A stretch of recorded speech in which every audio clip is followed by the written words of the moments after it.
द्विध्रुव और द्विध्रुव के कारण उसकी अक्ष और निरक्ष पर विद्युत क्षेत्र की तीव्रता देख ली थी। आज हम आगे चलते हैं और अगला हमारा जो टॉपिक है वो है एक समान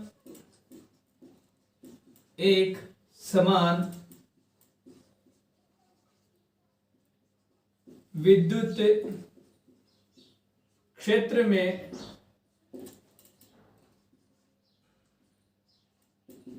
द्विध्रुव के कारण बल आघूर्ण। मुझे क्या याद करना है? एक समान विद्युत क्षेत्र में द्विध्रुव के कारण बल आघूर्ण, मतलब मुझे किसी द्विध्रुव का बल आघूर्ण ज्ञात करना है। कब? जब वो कहां उपस्थित हो? एक समान विद्युत क्षेत्र में उपस्थित हो। हेडिंग पे चलते हैं एक बार हम। एक समान विद्युत क्षेत्र, तो सबसे पहले मुझे क्या बनाना पड़ेगा? एक समान विद्युत क्षेत्र। मैं मानता हूं मेरे पास ये एक समान विद्युत क्षेत्र है जिसकी दिशा इस प्रकार से है, कुछ इस साइड से इस साइड। यह है एक समान विद्युत क्षेत्र ई सदिश। ओके, इस एक समान विद्युत क्षेत्र में एक द्विध्रुव उपस्थित है जो इस विद्युत क्षेत्र के साथ थीटा कोण बनाता है। कितना कोण बनाता है? थीटा। कुछ इस प्रकार से उपस्थित है, माना यहां उपस्थित है।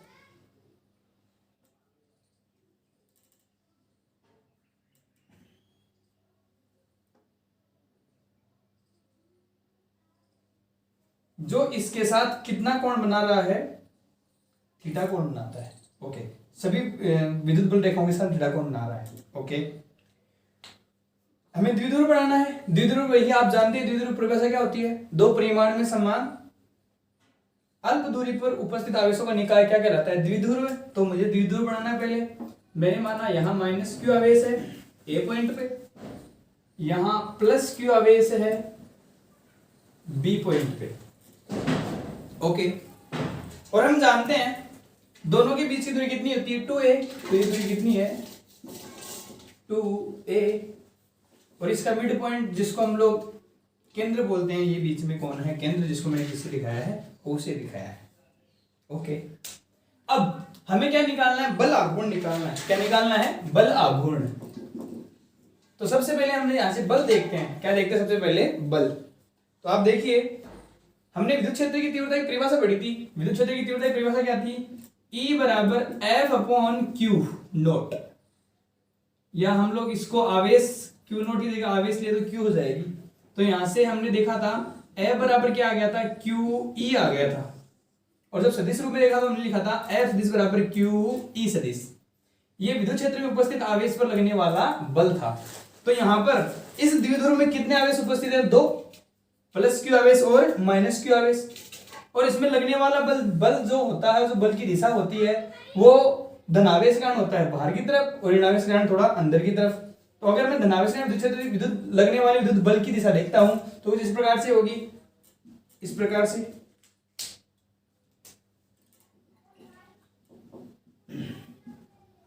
इस दिशा में F बराबर QE सदिश। ये विद्युत क्षेत्र की दिशा में ही है, उसी की दिशा समान, दोनों की दिशा समान है। तो इसको लेंगे हम लोग प्लस से QE सदिश। जबकि माइनस से आवेश होती है इस तरफ, अंदर की तरफ, तो इसके द्वारा हम लेते हैं इस तरफ। ये हो जाएगा F सदिश बराबर QE सदिश। लेकिन विद्युत क्षेत्र इस दिशा में है और ये जा रहा है इसके अपोजिट डायरेक्शन में, तो हम लोग कौन सी दिशा लगाते हैं? इसके साथ में माइनस। तो ये लीजिए माइनस का चिन्ह। तो प्लस धनावेश के कारण विद्युत क्षेत्र के कारण लगने वाला बल कौन सा हो गया? QE। और ऋणावेश के कारण लगने वाला बल कौन सा हो गया? माइनस का QE। ओके, अब हम सबसे पहले बल ज्ञात करते हैं। इसमें कितना बल लग रहा होगा? तो मैं लिखता हूं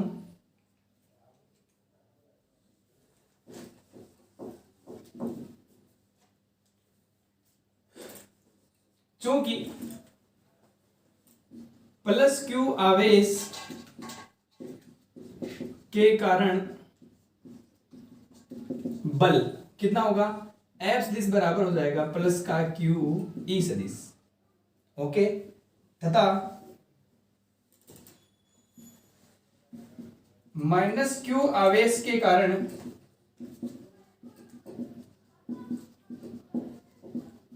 बल हो जाएगा, वो हो जाएगा F बराबर माइनस का क्यू ई सदिश। ओके, तो इस बल आघूर्ण पर जो टोटल इस द्विध्रुव पर जो टोटल बल लगता है, तब द्विध्रुव पर लगने वाला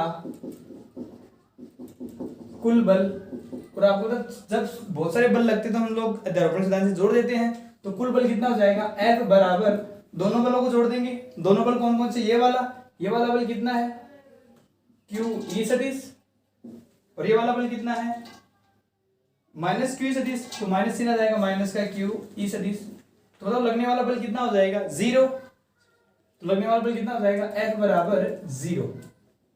मतलब द्विध्रुव पर जो टोटल बल लगता है उस बल का मान कितना हो गया 0 हो गया। इसका मतलब ये हुआ, और आप जानते हैं अगर मेरे ऊपर लगने वाले टोटल बल का मान 0 है तो मैं स्थानांतरित गति कभी नहीं कर पाऊंगा। मतलब इस स्थिति में ये द्विध्रुव कभी भी स्थानांतरित गति या सरलरेखीय गति नहीं कर पाता है। तो यहां लिख देता हूं मैं, स्थानांतरित गति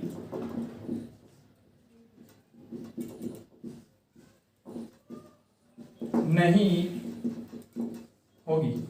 ओके, स्थानांतरित गति यहां पर पॉसिबल नहीं है, तो कौन सी गति हो सकती है उसकी बात हम लोग करते हैं। ओके, एक बार आप डायग्राम को ध्यान से देखिए, इस जगह लगने वाला बल कितना F बराबर क्यू ई सदिश, ये लीजिए इस दिशा में, इस जगह लगने वाला बल F बराबर माइनस क्यू ई इस तरफ। तो जब आप लोग यहां कुछ इस प्रकार से पढ़ा हुआ है ये, तो जब मैं इस पर इस दिशा में बल लगाता हूं, इस पे इस दिशा में बल लगाता हूं, क्योंकि एक समान विद्युत क्षेत्र है और दोनों आवेशों का परिमाण भी क्या है एक समान है, तो यहां लगने वाला बल QE और ये माइनस QE परिमाण में क्या रहेगा एक समान रहेगा। तो जब आप F बराबर QE बल यहां लगाते हैं और F बराबर QE बल यहां लगाते हैं, तो सर आप देखेंगे ये जो द्विध्रुव है ये कैसे गति करने लग जाता है, वर्तीय गति करने लग जाता है। मतलब ये क्या करने लग जाएगा, घूर्णन करने लग जाएगा। ओके, और घूर्णन कब करता है, जब यहां पर B पॉइंट पर उपस्थित प्लस Q आवेश के कारण और A पॉइंट पर उपस्थित माइनस Q आवेश के कारण लगने वाले बल एक बल युग्म का निर्माण कर देते हैं, और दो बल युग्म है वो मिलकर किसको बनाते हैं, एक बल आघूर्ण का निर्माण करते हैं, जिस बल आघूर्ण के कारण ये जो हमारा द्विध्रुव है, ये द्विध्रुव इस ई दिशा में संरेखित होने की कोशिश करता है, घूमने की कोशिश करता है। ओके, तो मैं लिखता हूं, चूंकि द्विध्रुव पर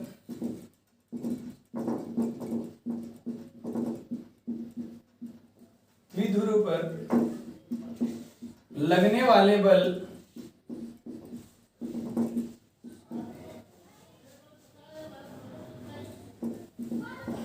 विपरीत दिशा में है,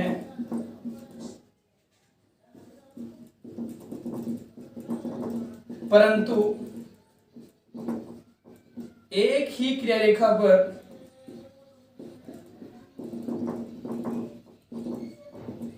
उपस्थित नहीं है, अतः दोनों मिलकर बल आघूर्ण का निर्माण करते हैं,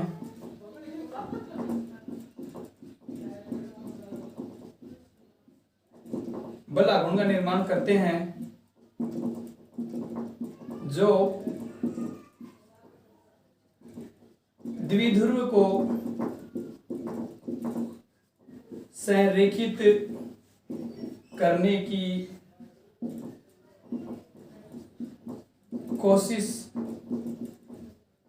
करता है। ओके, मतलब इस द्विध्रुव पर जो लगने वाले बल है वो विपरीत दिशा में, लेकिन क्रिया रेखा एक नहीं है। क्रिया रेखा एक होने का मतलब सुनना, जैसे मान लीजिए यहां मेरे पास प्लस क्यू माइनस क्यू आवेश है, यहां मेरे पास प्लस क्यू आवेश है, माइनस क्यू आवेश का लगने वाला बल इस तरफ, प्लस क्यू आवेश का लगने वाला बल इस तरफ, दोनों बल परिमाण में समान दिशा में विपरीत एक दूसरे क्या कर देंगे, निरस्त कर देंगे।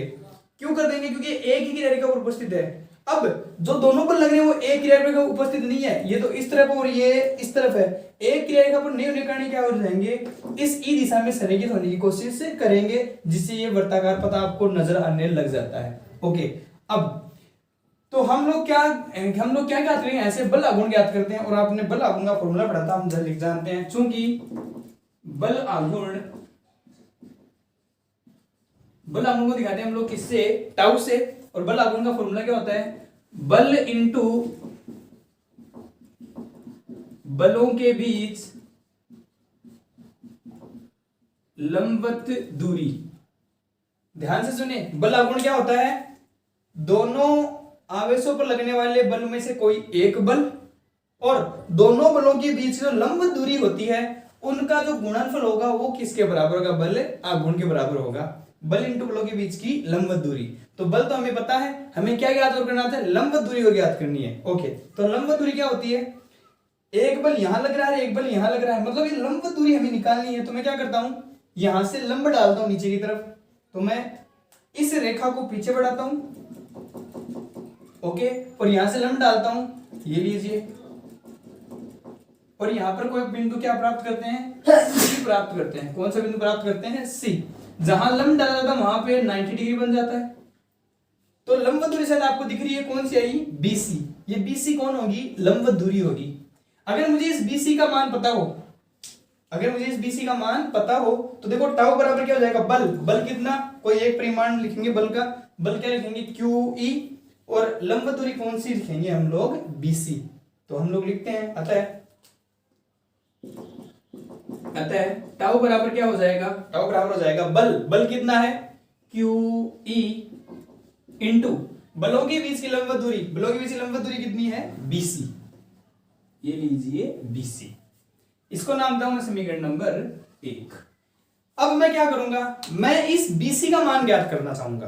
कहां से, इस परिपथ से, इस चित्र से। तो अगर चित्र को ध्यान से देखिए, हमारे पास यहां पर 90 डिग्री बन रहा है, तो मैं अलग से एक त्रिभुज बना लेता हूं ताकि हम लोग वहां से आसानी से इस बीसी का मान ज्ञात कर सके। तो देखिए किस प्रकार से निकालेंगे।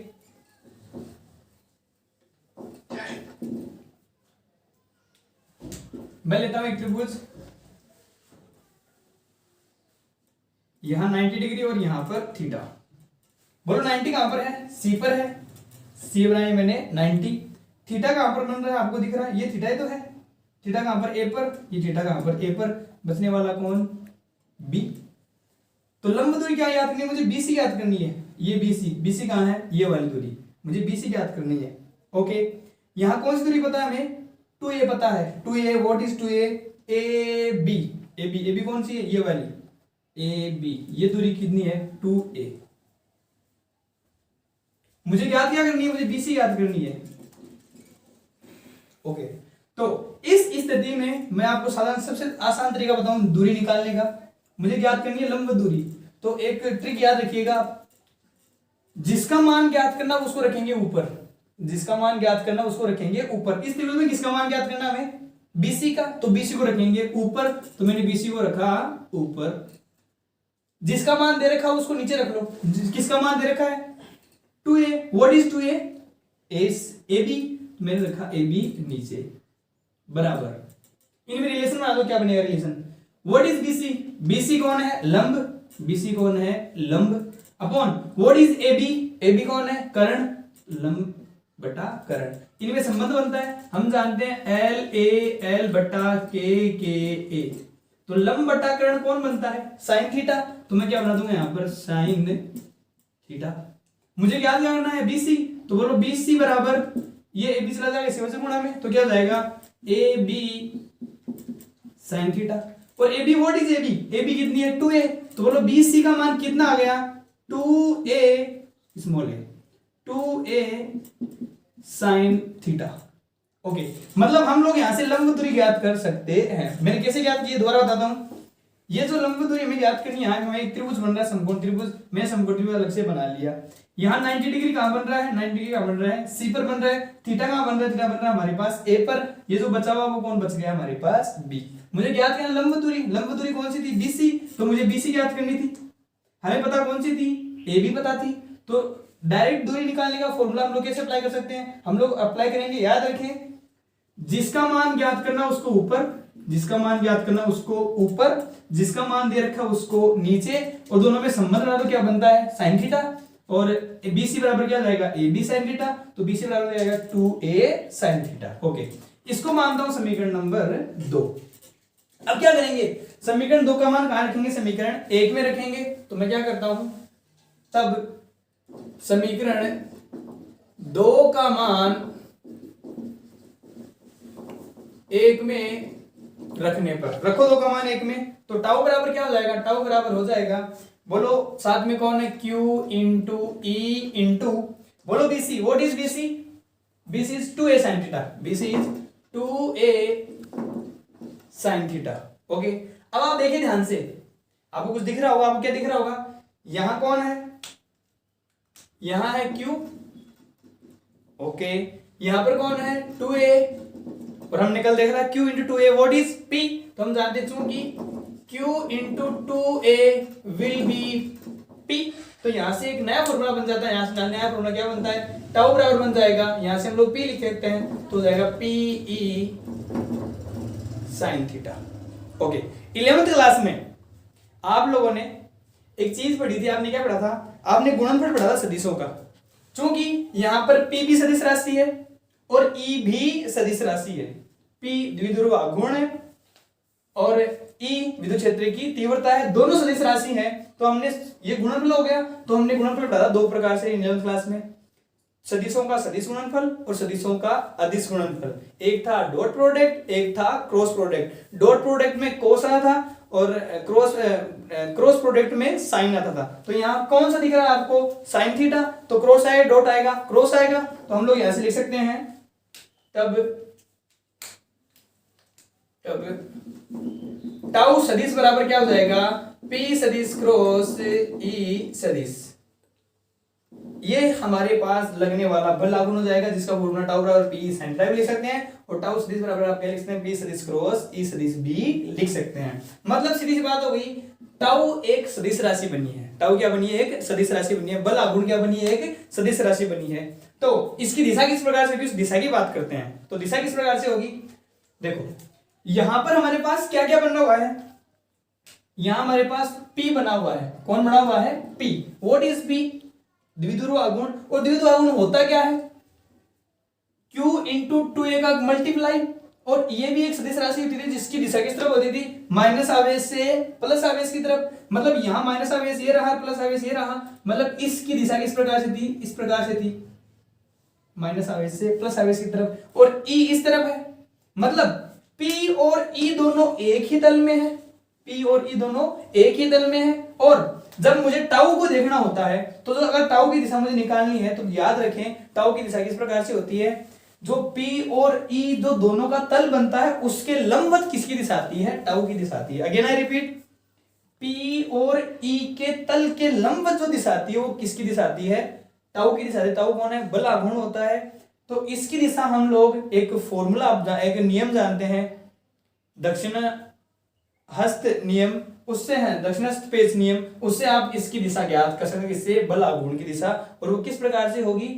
PE के तल के लंबवत होगी। आप याद रखें। तो मैं लिख लेता हूं यहां पर, टाउ की दिशा, टाउ की दिशा PE के तल के लंबवत होती है। एक बार आप यहां तक स्क्रीनशॉट लीजिए, उसके बाद में चलते हैं हम लोग आगे। आगे हम देखते हैं विशेष स्थिति इसकी। ओके, तो देखते हैं अगला, विशेष स्थिति। और विशेष स्थिति में लेता हूं मैं केस फर्स्ट नंबर 1, और मैं लूं जब थीटा बराबर कितना हो? 0 डिग्री हो। थीटा बराबर कितना लेता हूं मैं? 0 डिग्री।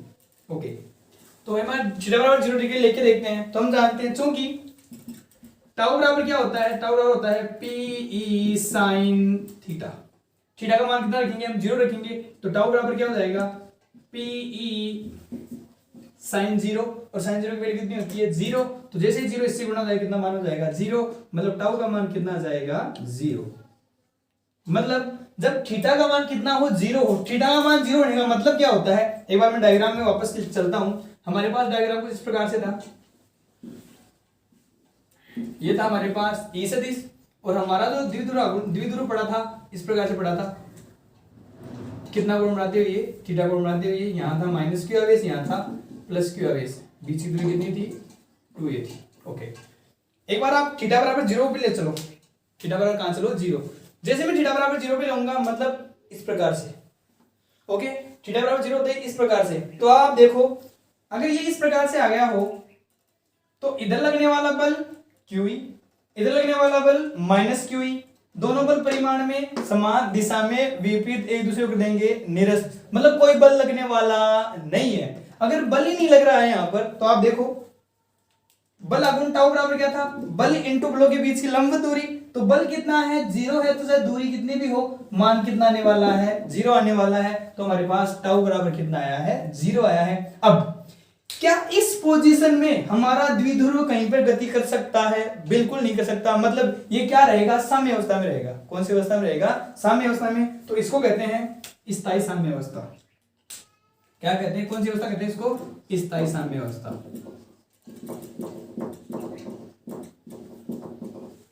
ओके, मैं लेता हूं केस 2।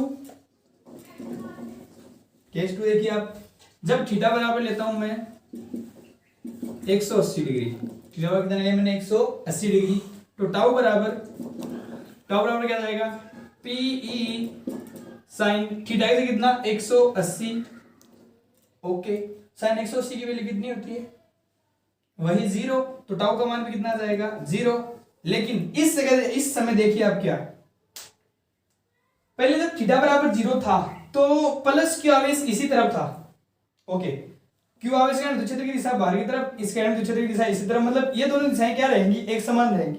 लेकिन जैसे ही हम लोग थीटा बराबर 180 करते हैं मतलब ये इस प्रकार से हो जाएगी, स्थिति चेंज हो जाएगी। मतलब प्लस क्यू आवेश चला जाएगा उस तरफ, माइनस क्यू आवेश आ जाएगा इस तरफ। तो इस प्रकार जो स्थिति होती है वो साम्य अवस्था होती है लेकिन स्थायी रूप से नहीं होती, उसको हम लोग कौन से कहते हैं अस्थायी साम्य अवस्था। तो इसको क्या लिखते हैं हम लोग अस्थायी साम्य अवस्था।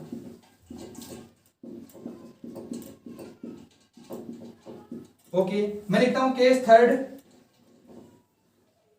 केस थर्ड वेरी इंपॉर्टेंट, ध्यान से सुनिएगा। मैं लिखता हूं जब थीटा बराबर 90 डिग्री, मैंने क्या लिखा थीटा बराबर 90 डिग्री, तो लिखो टाउ बराबर क्या हो जाएगा PE साइन 90। साइन 90 का मान कितना होता है 1, मतलब टाउ का मान कितना आ जाएगा PE आ जाएगा। और जो लगने वाला जो बल आघूर्ण है यहां भी 0 था, यहां भी 0 था, यहां भी आ जाएगा अधिकतम हो जाएगा। तो इसको हम लोग क्या बोलेंगे मैक्सिमम। अब एक बात ध्यान से देखिए आप, हमें बार इसको 90 करके देखते हैं हमें क्या दिखता है, किस प्रकार से अधिकतम होता है वो चेक करते हैं हम लोग।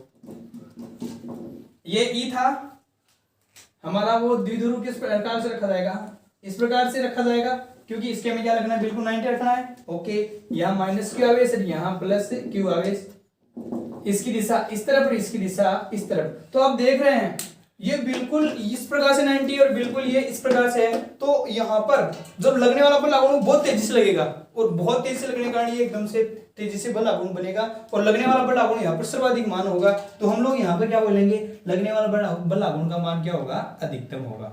ओके, ये इसकी विशेष स्थितियां थी। एक बार आप लोग इनको पढ़ लीजिए, एक बार बुक भी देखिए ताकि आप लोग अच्छे से इसको कवर कर सकें। अगला टॉपिक पढ़ेंगे हम लोग कुछ ही देर में। हमारा अगला टॉपिक है विद्युत बल रेखा या विद्युत क्षेत्र रेखा। ध्यान से पढ़ें, अच्छा टॉपिक है। सेम ऐसा कैसा टॉपिक हम लोग चुंबकीय पढ़ेंगे जिसका नाम है चुंबकीय बल रेखा या चुंबकीय क्षेत्र रेखाएं। ध्यान से पढ़ें, आपने चुंबकीय बल रेखाओं के बारे में बचपन में पढ़ा हुआ है, एक बार मैं उनके बारे में थोड़ा सा आपको बता दूं, उसके बाद हम लोग विद्युत बल रेखा देखते हैं। आपने चुंबकीय बल रेखा के बारे में क्या पढ़ा है, आपने पढ़ा जैसे मान लीजिए आपके पास एक चुंबक था जिसका ये N ध्रुव था, ये S ध्रुव था। तो आपने क्या देखा था, चुंबकीय बल रेखाएं N से निकलती हैं और S में प्रवेश करती हैं।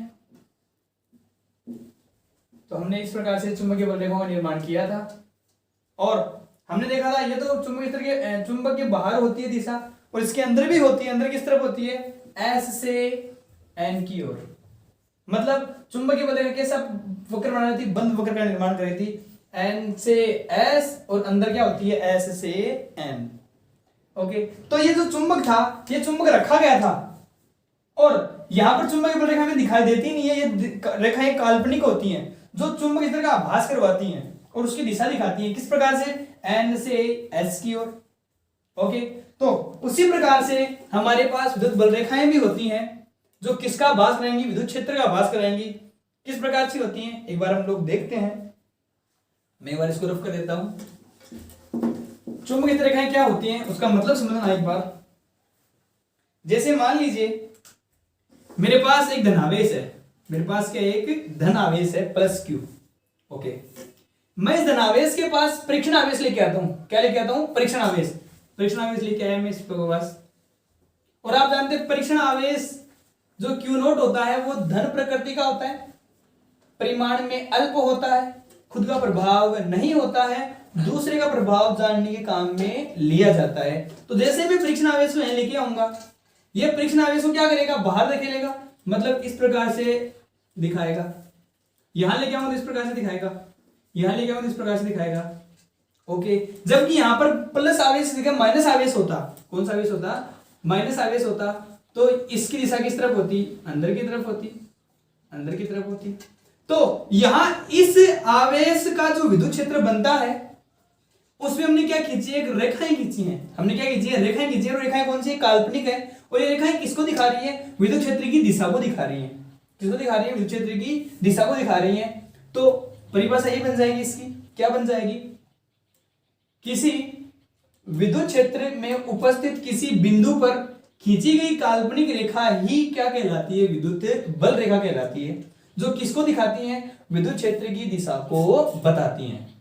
अगेन आई रिपीट, किसी विद्युत क्षेत्र में उपस्थित किसी बिंदु पर खींची गई काल्पनिक रेखाएं जो विद्युत क्षेत्र की दिशा को बताती हैं क्या कहलाती है? विद्युत बल रेखाएं, विद्युत क्षेत्र रेखाएं कहलाती हैं।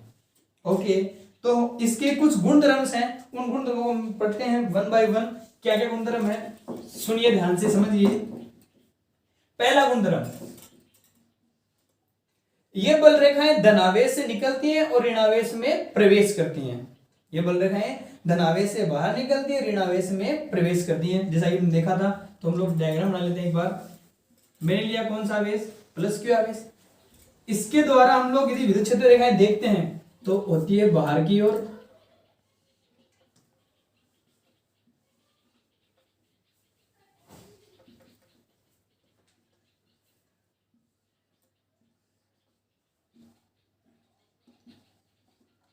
धनावेश किस तरफ होती है? बाहर की तरफ।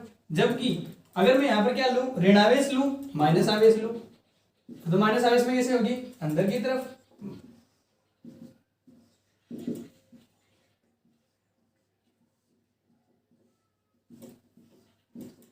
और ये कहां से आ रही है? हमें नहीं पता कहां से आ रही है, अनंत से आ रही है। ये कहां से आ रही है? हमें नहीं पता कहां जा रही है, अनंत पे जा रही है। तो कहने का मतलब धनावेश के कारण निकल कर कहां जाती हुई दिखाई देती है? अनंत तक। और ऋणावेश के कारण अनंत से ऋणावेश पे खत्म होती नजर में आती है। तो पहली बात होगी, धनावेश से बाहर निकलती है, ऋणावेश में प्रवेश करती है। दूसरी बात, ये विद्युत रेखाएं, ये विद्युत बल रेखाएं कभी भी एक दूसरे को प्रतिच्छेद नहीं करती हैं। बात याद रखिए, कौन सी? ये विद्युत बल रेखाएं कभी एक दूसरे को प्रतिच्छेद नहीं करती हैं। क्यों नहीं करती हैं? कारण सुनिए। जैसे मान लीजिए यहां पर इस आवेश, जो हमने यहां परीक्षण आवेश लिया था, उसकी दिशा किस प्रकार से हुई थी? बाहर की तरफ हुई थी, इस प्रकार से। ओके, मतलब इसकी दिशा किस प्रकार से? विद्युत क्षेत्र की दिशा इस तरफ से, बाहर की तरफ। ओके, क्या इसकी दिशा इस प्रकार से हो सकती है? बीच में नहीं हो सकती। क्यों नहीं हो सकती? क्योंकि इस जगह पर दो दिशाएं हो गई। कौन कौन सी? एक दिशा ये हो गई, एक दिशा ये हो गई, जो इस धनावेश तो पॉसिबल नहीं है। क्यों नहीं है? क्योंकि धनावेश किस तरफ होती है? दिशा बाहर की तरफ, या ऋणावेश होती है अंदर की तरफ। दो ही आवेश होते हैं, या तो धनावेश होता है या ऋणावेश होता है। तो दिशा एक ही होती है, दो दिशाएं पॉसिबल नहीं है। तो बताओ, जैसे रेखाएं प्रतिच्छेद करेंगे वहां पे कितनी दिशाएं बन जाती हैं? दो। तो पॉसिबल नहीं है। तो अगले लाइन ये लिखेंगे हम क्या, कि विद्युत बल रेखाएं या विद्युत क्षेत्र रेखाएं कभी एक दूसरे को प्रतिच्छेद नहीं करती हैं। क्यों नहीं करती हैं? क्योंकि प्रतिच्छेद बिंदु पर कितनी दिशाएं जाती हैं? दो दिशाएं जाती हैं, जो पॉसिबल नहीं है। उससे अगली बात, तीसरी बात, आप ध्यान से चले, अच्छी बातें हैं ये, एग्जाम में पूछ जाते हैं यहाँ से, एक बार एक एक नंबर में बहुत बार क्वेश्चन पूछा गया इसका। अगला है, देखो मैं एक चीज बनाता हूँ, एक डायग्राम बनाता हूँ आपके सामने। मान लीजिए मैं एक डायग्राम बनाता हूँ इस प्रकार से,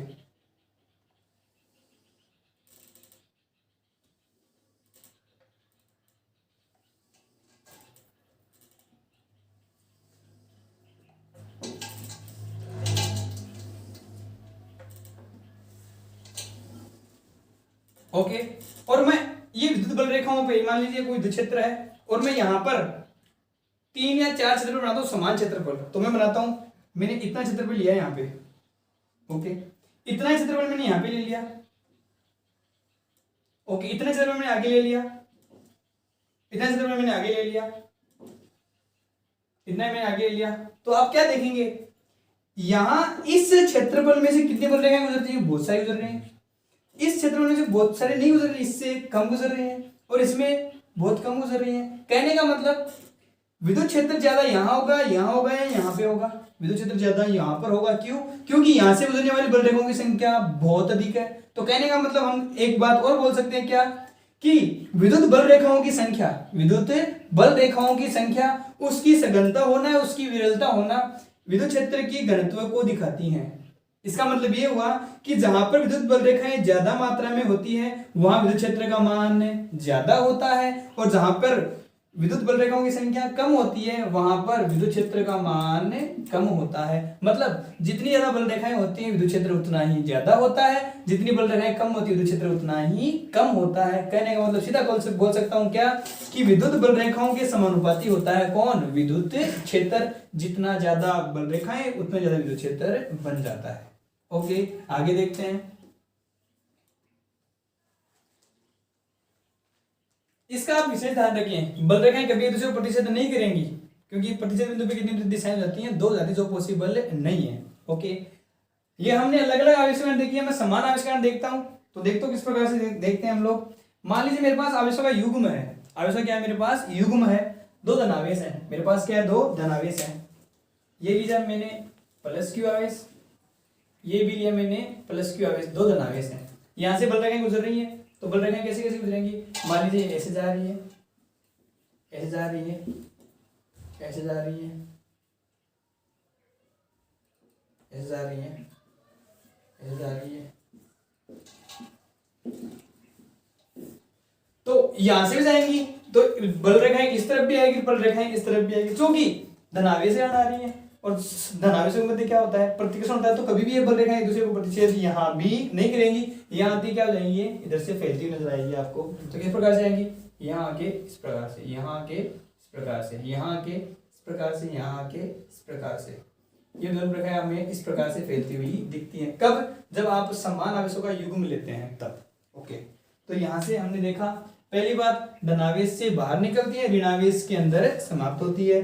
दूसरी बात, कभी भी एक दूसरे को प्रतिच्छेद नहीं करती है। तीसरी बात, जहां विद्युत बल रेखाओं की संख्या ज्यादा होती है वहां विद्युत क्षेत्र का मान भी ज्यादा होता है। चौथी बात, इस प्रकार से धनावेश के कारण या धनावेश के युग्म के कारण विद्युत क्षेत्र रेखाएं इस प्रकार से बनती है। एक स्पेशली बात और ध्यान से सुने, क्या बात है?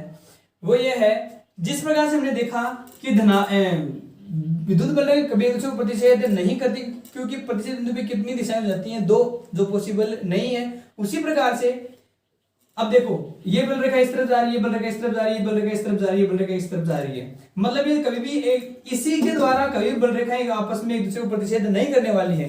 प्रतिच्छेद नहीं करने वाली है मतलब दोनों क्या चलती हैं? हमेशा समांतर चलती हैं बल रेखाएं। तो याद रखें, विद्युत बल रेखाएं कैसे चलती हैं? समांतर चलती हैं। ओके, और क्या आप लोगों को एक चीज और दिख रही है? क्या चीज दिख रही है? यहां पर जो विद्युत क्षेत्र है, यहां विद्युत क्षेत्र है, यहां विद्युत क्षेत्र है, यहां विद्युत क्षेत्र है। मैं इसको नाम देता हूं E1, मैं इसको नाम देता हूं E2, मैं इसको नाम देता हूं E3। तो आप क्या यहां पर क्रम बता सकते हैं, आरोही या अवरोही क्रम? तो हम लोग लिख सकते हैं, यहां से क्या लिख सकते हैं? E1 का मान सबसे ज्यादा, E2 का मान E1 से कम, और E3 का मान सबसे कम होगा, क्योंकि जितनी बल रेखाएं उतनी ही विद्युत क्षेत्र का निर्माण होता है। और ये बातें आप ध्यान से रखें। कुछ गुणधर्म आते हैं जो एग्जाम में आपको लिखने होते हैं, और आप यहाँ तक स्टडी कीजिए। उसके बाद में हम लोग अगले लेक्चर में बात करेंगे। हमारा फर्स्ट जो लेसन है उसकी थ्योरी कंप्लीट हो गई है और उसके कुछ न्यूमेरिकल्स हम लोग अगले लेक्चर में सोल्व कर लेंगे। तब तक के लिए बच्चों गुड बाय, गुड लक, पढ़ाई कीजिए।